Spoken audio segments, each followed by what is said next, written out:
a filled up engine. In my thoughts obsession, I will not stop, no I'm never second guessing. I got a God complex, haters love to hate but I never.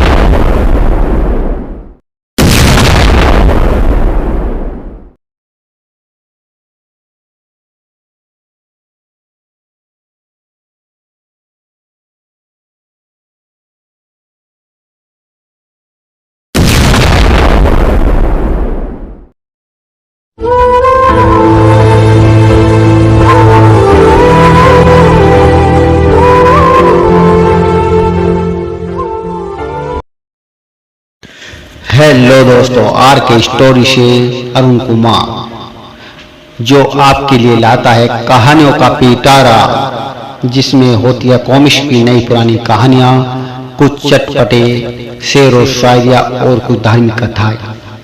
धार्मिक कथाओं में आप श्रवण कर रहे हैं श्री महाशिव पुराण में श्री रुद्र संहिता खंड 2 का अध्याय 5 में वर्णन किया गया है संध्या के चरित्र का। आइए सुनते हैं संध्या के चरित्र का वर्णन ब्रह्मा जी के श्री मुख से, जो नारद जी ने पूछा और ब्रह्मा जी ने उसको किस प्रकार सुनाया। सूत जी बोले, हे ऋषियों, नारद जी के इस प्रकार प्रश्न करने पर ब्रह्मा जी ने कहा, हे मुनि, संध्या का चरित्र सुनकर समस्त काम नीत्या सती साध्वी हो सकती है। वह संध्या मेरी मानस पुत्री थी, जिनसे घोर तपस्या करके अपना शरीर त्याग दिया था। फिर वह मुनि श्रेष्ठ के मेधातिथि की पुत्री अरुंधति के रूप में जन्मी।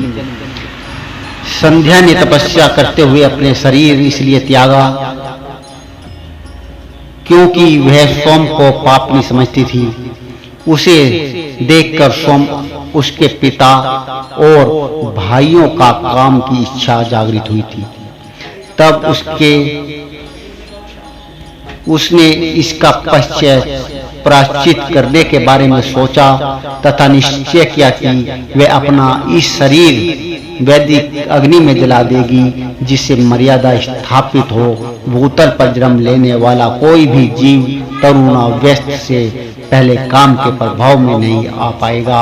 यह मर्यादा स्थापित कर मैं अपने जीवन का त्याग कर दूंगी, ऐसा उनकी पुत्री ने सोचा था और अपने मन में ऐसा विचार करके संध्या चंद्रभाग नामक पर्वत पर चली गई।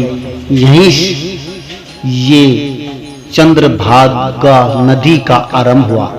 इस बात का ज्ञान होने पर मैंने वेद शास्त्रों के प्रांगत विद्वान, सर्वज्ञ और ज्ञान योगी पुत्र वशिष्ठ को वहां जाने की आज्ञा दी। मैंने वशिष्ठ जी को संध्या को विधि पूर्वक दीक्षा देने के लिए वहां भेजा था। नारद चंद्रभाग पर्वत पर एक देव सरोवर है, जो जलाशय योचित गुणों से पूर्ण है। उस सरोवर के तट पर बैठी संध्या इस प्रकार सुशोभित हो रही थी जैसे प्रदोष काल में उदित चंद्रमा और नक्षत्रों से युक्त आकाश शोभा पाता है। तभी उन्होंने चंद्रभागा नदी का भी दर्शन किया। जैसे प्रदोष काल में उदित चंद्रमा और नक्षत्रों से युक्त आकाश शोभा पाता है, तभी उन्होंने चंद्रभागा नदी का भी दर्शन किया। तब उस सरोवर के तट पर बैठी संध्या से वशिष्ठ जी ने आदर पूर्वक पूछा, हे देवी, तुम इस सर्जन पर्वत पर क्या कर रही हो? तुम्हारे माता पिता कौन हैं? यदि यह छिपाने योग्य न हो तो कृपया मुझे बताओ। यह वचन सुनकर संध्या ने महर्षि वशिष्ठ की ओर देखा। उनका शरीर दिव्य तेज से प्रकाशित था। मस्तक पर जटा धारण किए वे साक्षात कोई पुण्य आत्मा जान पड़ते थे। संध्या ने आदर पूर्वक प्रणाम करते हुए वशिष्ठ जी को अपना परिचय देते हुए कहा, ब्राह्मण मैं ब्रह्मा पुत्री संध्या हूँ। मैं इस निर्जन पर्वत पर तपस्या करने आई हूँ। यदि आप उचित समझे तो मुझे तपस्या की विधि बताइए। मैं तपस्या के नियमों को नहीं जानती हूँ, अतः मुझ पर कृपा करके आप मेरा उचित मार्गदर्शन करें। संध्या की बात सुनकर वशिष्ठ जी ने जान लिया कि देवी संध्या मन में तपस्या का दृढ़ निश्चय कर चुकी है। इसलिए वशिष्ठ जी ने भक्त वत्सल्य भगवान शिव का स्मरण करते हुए कहा, हे देवी, जो सबसे महान और उत्कृष्ट है, सभी के परम आराध्य है, जिन्हें परमात्मा कहा जाता है, तुम उन महादेव शिव को अपने हृदय में धारण करो। भगवान शिव की धर्म, अर्थ, काम और मोक्ष के स्रोत है। तुम उन्हीं का भजन करो। ओम नमः शिवाय मंत्र का जाप करते हुए मौन तपस्या करो। उनके अनुसार मौन रहकर ही स्नान तथा शिव पूजा करो। प्रथम 2 बार छठे समय में जल को आहार के रूप में लो। तीसरी बार छठा समय होने पर उपवास करो।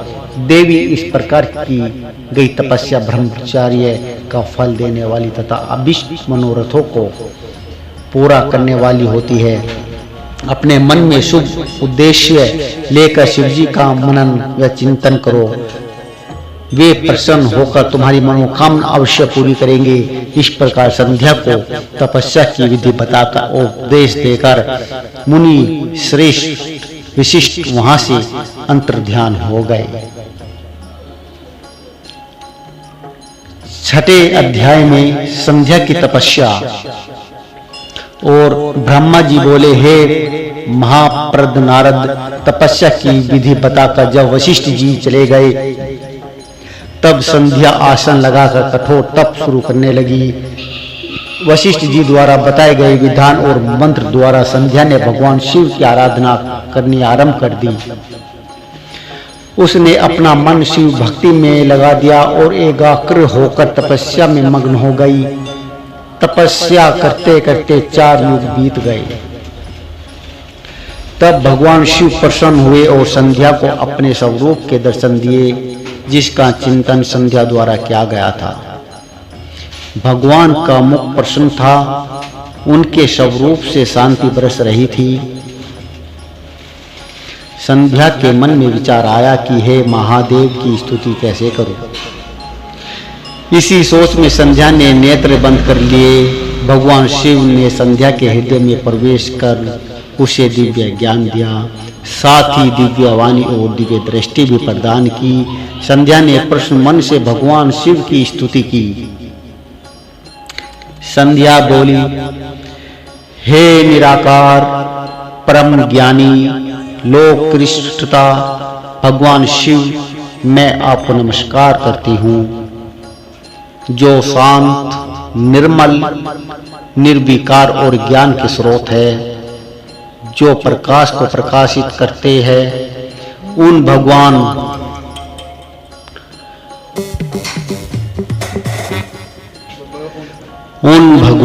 शिव को मैं प्रणाम करती हूँ, जिनका रूप अद्वितीय, शुद्ध, माया रहित, प्रकाशमान, सच्चिदानंदमय, नित्यानंदमय, सत्य ऐश्वर्य से युक्त तथा लक्ष्मी और सुख देने वाला है। उन परमपिता परमेश्वर को मेरा नमस्कार है, जो सत्व प्रधान, ध्यान योग्य, आत्मा स्वरूप, सारभूत, सबको पार लगाने वाला तथा परम पवित्र है। उन प्रभु को मेरा प्रणाम है। भगवान शिव आपका स्वरूप शुद्ध, मनोहर, रत्नमय, आभूषणों से अलंकृत एवं कपूर के समान है।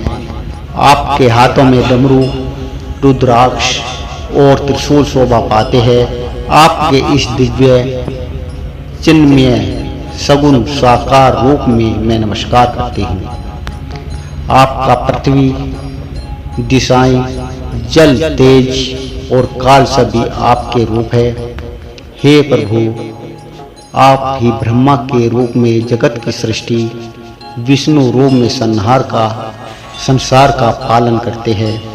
आप ही रुद्र रूप धरकर संहार करते हैं, जिनके चरणों में पृथ्वी तथा अन्य शरीर से सारी दिशाएं, चंद्रमा एवं अन्य देवता प्रकट हुए हैं, जिनकी नाभि से अंतरिक्ष का निर्माण हुआ है, वे ही सद्ब्रह्म तथा परम ब्रह्म है।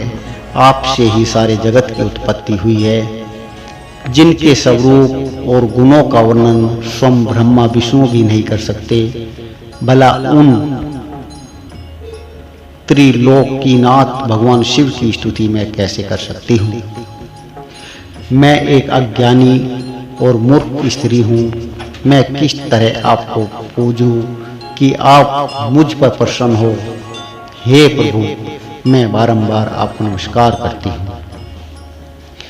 ब्रह्मा जी बोले, नारद संध्या द्वारा कहे गए वचनों से भगवान शिव बहुत प्रसन्न हुए। उनकी स्तुति ने उन्हें द्रवित कर दिया। भगवान शिव बोले, हे देवी, मैं तुम्हारी तपस्या से बहुत प्रसन्न हूँ।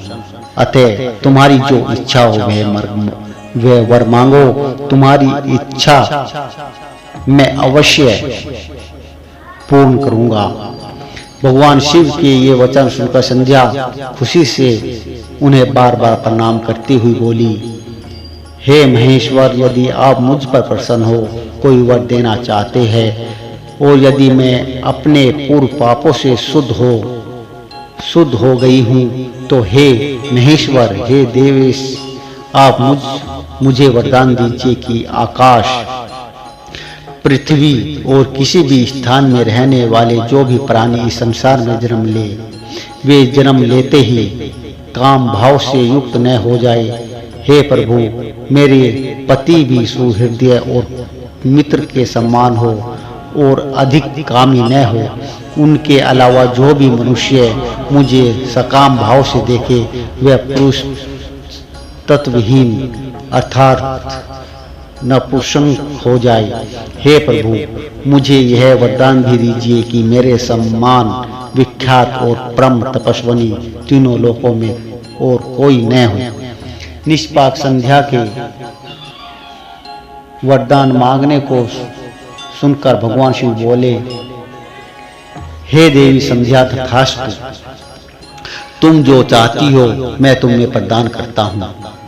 प्राणियों के जीवन में अब 4 अवस्थाएं होंगी।